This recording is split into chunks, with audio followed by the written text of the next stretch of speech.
টি-20 বিশ্বকাপে অস্ট্রেলিয়া বধের পর এবার শ্রীলঙ্কাকেও হারালো জিম্বাবুয়ে। লঙ্কানদের বিপক্ষে গ্রুপ পর্বের শেষ ম্যাচে 6 উইকেটে জয় পেল সিকান্দার রাজারা। শুরুতে টস জিতে ব্যাট করতে নেমে নির্ধারিত 20 ওভারে 7 উইকেট হারিয়ে 178 রান করে লঙ্কানরা। দলের পক্ষে পাথুম নিশাঙ্কা সর্বোচ্চ 41 বলে 62 রান ও মাত্র 25 বলে 44 রান করেন রত্নায়েকে, আর 14 বলে 22 রানে আউট হন কুশল পেরেরা।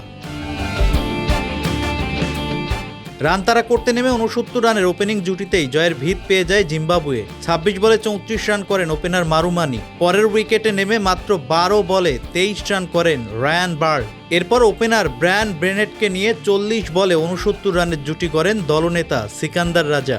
এই জুটিতেই জয়ের বন্দরে পৌঁছে যায় জিম্বাবুয়ে, কিন্তু জয় নিয়ে ফিরতে পারেননি রাজা। মাত্র 26 বলে 45 রানের একটি অনবদ্য ইনিংস খেলে আউট হন তিনি। এরপর টনি মুনিয়ঙ্গাকে নিয়ে ম্যাচ শেষ করেন ব্রায়ান বেনেট। 63 রানে অপরাজিত থাকেন তিনি, আর মাত্র 8 রানে অপরাজিত থাকেন মুনিয়ঙ্গা। আয়ারল্যান্ডের বিপক্ষে পরিত্যক্ত ম্যাচটি ছাড়া গ্রুপের বাকি 3 প্রতিপক্ষ অস্ট্রেলিয়া, ওমান ও শ্রীলঙ্কাকে হারিয়েছে জিম্বাবুয়ে। তাতে 7 পয়েন্ট নিয়ে গ্রুপ চ্যাম্পিয়ন তারা। অন্যদিকে 4 ম্যাচে 3 জয়ে 6 পয়েন্ট নিয়ে দ্বিতীয় দল হিসেবে বি গ্রুপ থেকে সুপার 8-এ শ্রীলঙ্কা। তালিকার 3 নম্বরে আছে আয়ারল্যান্ড, তাদের সংগ্রহ 3 পয়েন্ট। এদিকে 4 ও 5 নম্বরে আছে অস্ট্রেলিয়া ও ওমান,